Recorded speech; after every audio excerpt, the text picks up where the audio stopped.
A través de RCR presentamos Radar Económico. Gracias a el Instituto Peruano de Economía, IPE.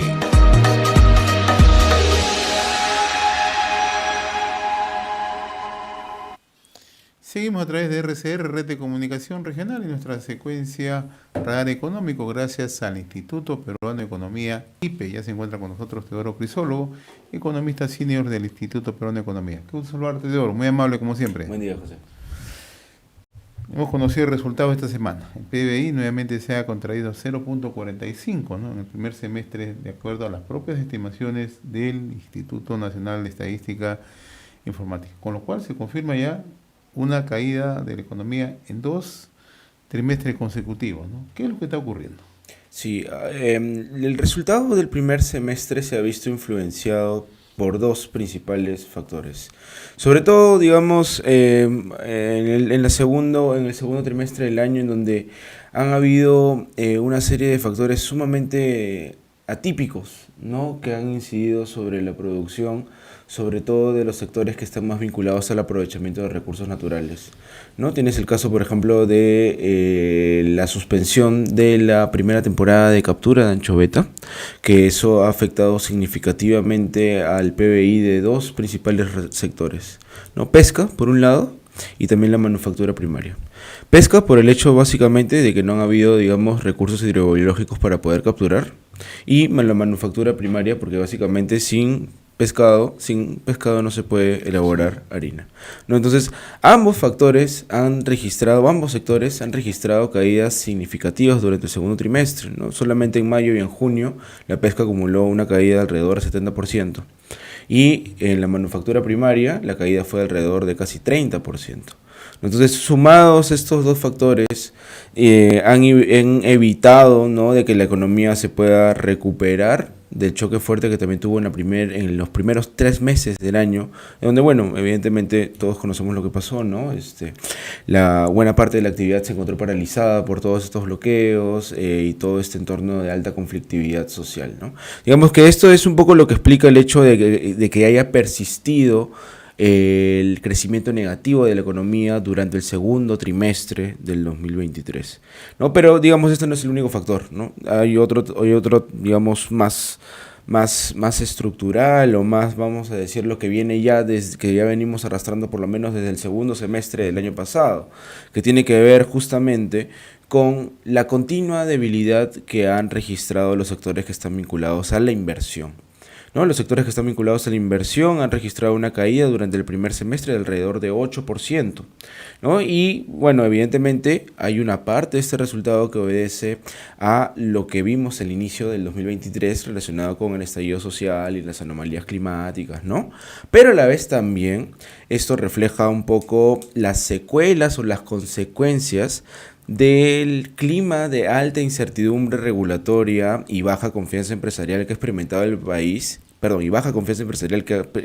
país, durante los últimos 2 años, ¿no? Hay que recordar de que, digamos, la confianza empresarial, que vendría a ser básicamente el sentimiento de las empresas, pues, para poder, o la predisposición de las empresas para poder invertir en nuevos proyectos, se ha encontrado en terreno pesimista desde abril del 2021, ¿no? Entonces, en cierta medida, lo que estamos viendo es un poco las consecuencias de no haber, digamos, generado un entorno relativamente propicio para que la economía pueda crecer más, ¿no? Para seguir en la misma línea de análisis que estás trazando, Teodoro, y no quiero salirme del tema, ¿no? Hoy el diario Gestión, el diario de Economía, Negocios y Finanzas, da a conocer justamente un análisis del Instituto Peruano de Economía, IPE. En realidad es bastante preocupante. La inversión privada tendría su tercer peor resultado en los 20 años. ¿Estamos en esa línea? Sí, en realidad el resultado, buena parte incorpora lo que ya se ha ejecutado durante el primer semestre de este año, ¿no? Lo que te comentaba de la caída de los sectores vinculados a la inversión tiene, digamos, otra contrapartida que vendría a ser lo que ha ocurrido con el gasto de las empresas en nuevos proyectos. Y cuando uno analiza el comportamiento de la inversión privada durante el primer semestre del 2023, uno encuentra, digamos, una caída de alrededor de 11%. ¿no? Y cuando uno lo pone en una perspectiva histórica, esto vendría a ser el segundo peor primer semestre que hemos tenido desde 1999, solamente superado por lo que ocurrió en la crisis de la pandemia del 2020. Entonces, buena parte de esa caída de 7.5% que nosotros estamos anticipando para el año, básicamente lo que está incorporando es el resultado tan negativo que hemos tenido durante el primer semestre. ¿Y cómo podríamos estar llegando al cierre del 2023? Siempre en las mismas proyecciones. Estamos monitoreando constantemente indicadores para evaluar qué tendencias son las que se están materializando, por lo menos en el gasto de inversión, ¿no? Y lo que estamos viendo es que hay algunos indicadores de julio que sí están mostrando no una recuperación fuerte de la inversión privada, sino más bien están moderando gradualmente la caída que ha venido registrando durante la primera parte del 2023, ¿no? Estamos viendo, digamos, dos indicadores clave: los despachos de cemento, que cayeron entre enero y junio alrededor de 14%, han caído ahora 6% en julio. Digamos que se ha moderado la caída en el inicio del segundo semestre. Después, otro de los indicadores clave que también monitoreamos tiene que ver con las expectativas de los agentes económicos, ¿no? Las expectativas sobre la economía a 3 meses, que es un indicador altamente correlacionado con la inversión privada. Eso también se ha mejorado en el mes de julio, ¿no? Y sobre todo en los sectores vinculados a la inversión han mejorado, digamos, estos niveles de confianza empresarial que han llegado, de acuerdo a nuestras estimaciones, a los niveles más altos. Pero esta mejora es insuficiente como para ser optimistas al cierre del 2023. Lo que ocurre es de que la mejora de la confianza empresarial es un aspecto sumamente indispensable para que se recupere la inversión privada, pero no es que de la noche a la mañana la inversión privada va a comenzar a una caída de doble dígito en el primer semestre a registrar tasas positivas ya en el segundo semestre.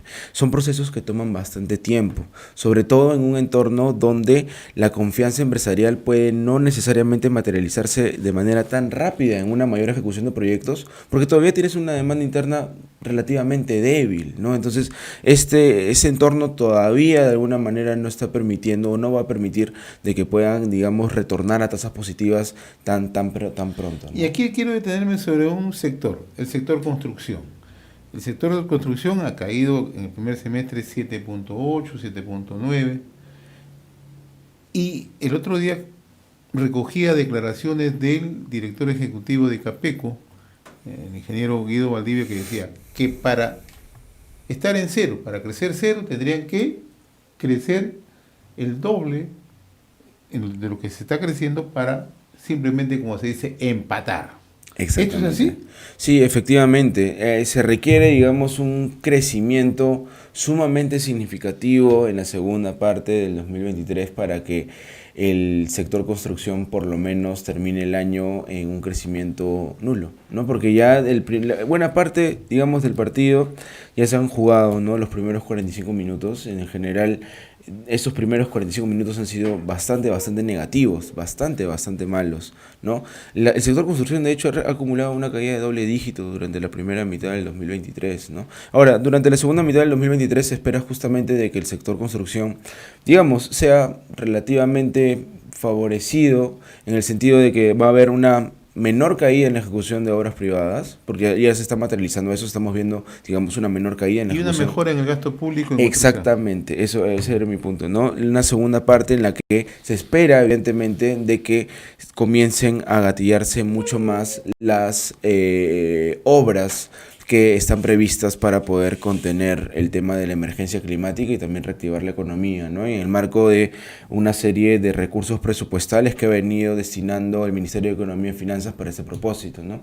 Entre enero y julio se han acumulado ya alrededor de más o menos 4.400 millones de soles de gasto en el marco justamente de Compunche, ¿no? Perú, sus diferentes fases, ¿no? Y también sus diferentes versiones, ¿no? Porque primero había Compunche 1, Compunche 2 y ahora después sacaron Compunche Emergencia lluvias y todo este paquete de alguna manera que está buscando utilizar el Ministerio de Economía y Finanzas para hacer frente no solamente al tema de la desaceleración de la economía, sino también a la ya prácticamente inminente emergencia climática que vamos a tener que atravesar desde fines de este año hasta por lo menos, y ese, ¿no? La primera ese mitad. sí es una incógnita, ¿no? Es una incógnita en el sentido de que no sabemos la magnitud Así es. del golpe, pero de que va a materializarse un fenómeno del Niño Así es. de Que magnitudes. va a golpear, la magnitud no la conocemos. Sí, efectivamente, ¿no? La tendencia, digamos, de la superficie, de la temperatura, ¿no? Superficial del mar que estamos monitoreando muy de cerca, está bien, pero bien similar a lo que ocurrió en 1997-1998, pero evidentemente el Perú ahora es otro país comparado a lo que teníamos hace más de 20 años, ¿no? Entonces, definitivamente es muy, muy incierto todavía el panorama del panorama respecto a las consecuencias que puede traer consigo un fenómeno de este tipo, ¿no? Nuestro invitado, Teodoro Crisólogo, economista senior del Instituto Peruano de Economía. Y todo lo que estamos conversando va ligado justamente al comportamiento del mercado laboral, ¿no? Nacional, ¿no? Y también a nivel en el plano regional. El INEI también ha presentado justamente un informe de comportamiento. ¿Cómo estamos? Sí, bueno, tenemos resultados lamentablemente solo hasta el primer trimestre del año, ¿no? Así es. Así que utilizamos esos resultados más o menos para poder dimensionar ¿Ya? un poco cuáles fueron los estragos o las consecuencias del clima, digamos, tan convulso que tuvimos durante los primeros 3 meses del 2023. ¿No? Y lo que estamos viendo es de que en 16 regiones, en 16 de las 26 principales ciudades ¿Ya? que monitorea el INEI, el empleo se redujo durante el primer trimestre del 2023, ¿no? Tenemos ciudades, por ejemplo, como Puno, Cusco, Huancavelica, donde se han registrado Sierra Sur, ¿no? Y bueno, una parte del centro del país también, en la que se registró una caída del empleo de doble dígito, casi 15% en el caso, por ejemplo, de Cusco y de Puno, y alrededor de 11-10% en el caso de Huancavelica, ¿no? Esto da más o menos una idea de cuál vendría a haber sido las repercusiones de este, digamos, entorno sobre el bienestar de la gente, ¿no? Evidentemente, en lugares donde cae el empleo, se reducen los ingresos y por lo tanto también a la vez se elevan las probabilidades de que estas familias hayan ingresado por lo menos temporalmente en una situación de pobreza, ¿no? Y a eso, digamos, también se le suma la caída que registraron otras regiones del país del sur también, ¿no? Moquegua y Arequipa también han registrado caídas, o mejor dicho, resultados negativos durante el primer trimestre del año en términos de empleo, ¿no? De hecho, de las 7 regiones o mejor dicho, de las 7 principales ciudades donde más ha caído el empleo durante el primer trimestre, 5 de ellas están situadas en el sur, ¿no? Está Ayacucho, Arequipa, Moquegua, y está Cusco, está también Puno, ¿no? Entonces, de alguna manera, la radiografía geográfica, si queremos decirle, ¿no?, de lo que ha ocurrido con el empleo durante el primer trimestre, pone en evidencia de que el sur ha sido, digamos, como que el más perjudicado, ¿no? ¿Y esto ha gatillado la informalidad más? Ha gatillado en realidad más el desempleo, ¿no? ¿Desempleo? Sí, el desempleo. Hay algunos lugares en donde más bien no hemos visto tanto incremento en la informalidad, sino más bien, digamos, de que las personas no han querido trabajar, pero no han podido encontrar alguna especie, digamos, de oportunidad para poder realizarlo. Es que es un entorno bien complicado, ¿no? El doctor Julio Velarde menciona justamente de que para muchos lugares del país prácticamente se cerraron completamente mercados, ¿no? Entonces ha funcionado básicamente como una paralización completa de actividades, ¿no? Tipo la cuarentena que vivimos durante el segundo y tercer trimestre del 2020. ¿No? Totalmente, ¿no? Exacto, ¿no? Entonces, en muchos lugares ha ocurrido algo muy similar, ¿no?, a lo que, digamos, ocurrió en la pandemia, ¿no? Esa caída, por ejemplo, dramática de la población ocupada en doble dígito, es muy raro verlo dentro de las estadísticas o de las series del empleo en las regiones, ¿no? Solamente tenemos que remontarnos al 2020 para poder encontrar ese tipo, digamos, de resultados tan negativos, ¿no? Entonces, eso, digamos, los resultados en general del empleo ya están muy, pero muy, digamos, desfasados. Es decir, estamos mirando la foto de lo que ha ocurrido hace dos trimestres, ¿no? Entonces, más que nada nos ayuda a poder identificar qué es lo que ha pasado y vamos a ver, digamos, a partir de ese momento qué es lo que, a partir, digamos, de esta reapertura, ¿no? O mejor dicho, de un entorno de menores tensiones políticas y sociales, cómo se ha venido evolucionando, cómo ha venido recuperándose el empleo, ¿no? Y en la medida que se recupere un poco la economía, ¿esto cómo puede influenciar en la generación de empleo? A ver, sí, en general, no solamente opera a través, digamos, de una manera directa, ¿no? El crecimiento. Lo más importante en este contexto es de que a medida que la economía gane mayor dinamismo, ¿Ya? la confianza del sector privado sobre el rumbo de la economía, la mayor confianza y optimismo sobre el rumbo de la economía, le puede brindar cierto respiro al tema del empleo, en el sentido de que ya no se desaceleraría más, ¿no? O podría en todo caso reactivarse con una mayor fuerza, ¿no? Ahorita el principal problema, digamos, del mercado laboral en el país es de que la inversión privada está cayendo, ha venido cayendo fuerte durante la primera parte del año. Eso ha reducido las expectativas de contratación de las empresas, tanto formales e informales, ¿no?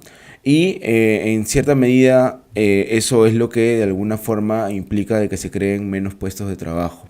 Entonces, a medida de que todo esto vaya revirtiéndose, todas estas tendencias negativas vayan revirtiéndose, vamos a ver, digamos, una menor desaceleración del empleo formal, por un lado, y a la vez también vamos a ver, digamos, una mayor recuperación en general del empleo, ¿no? Que en cierta medida, buena parte de la caída que tuvo durante el primer trimestre del año, de la que se habla bastante, ha estado más concentrada en el ámbito rural, ¿no? En el ámbito urbano todavía siguió creciendo el empleo, ¿no? Digamos, porque no se ha visto de la misma manera afectada que las zonas, digamos, más rurales en términos de bloqueos, ¿no? En términos también de todas esas repercusiones que vimos durante el primer trimestre del año, ¿no? Teodoro, como siempre, muy reconocido, muy agradecido por tu atención que tienes con RCR, Red de Comunicación Regional. Siempre es un gusto conversar contigo, muy amable. Igualmente, José. De esta manera ponemos punto final a nuestra secuencia Radar Económico gracias al Instituto Peruano de Economía IPE, y también tenemos que despedirnos ya de la presente hora informativa. Hemos presentado Radar Económico. Gracias a el Instituto Peruano de Economía IPE.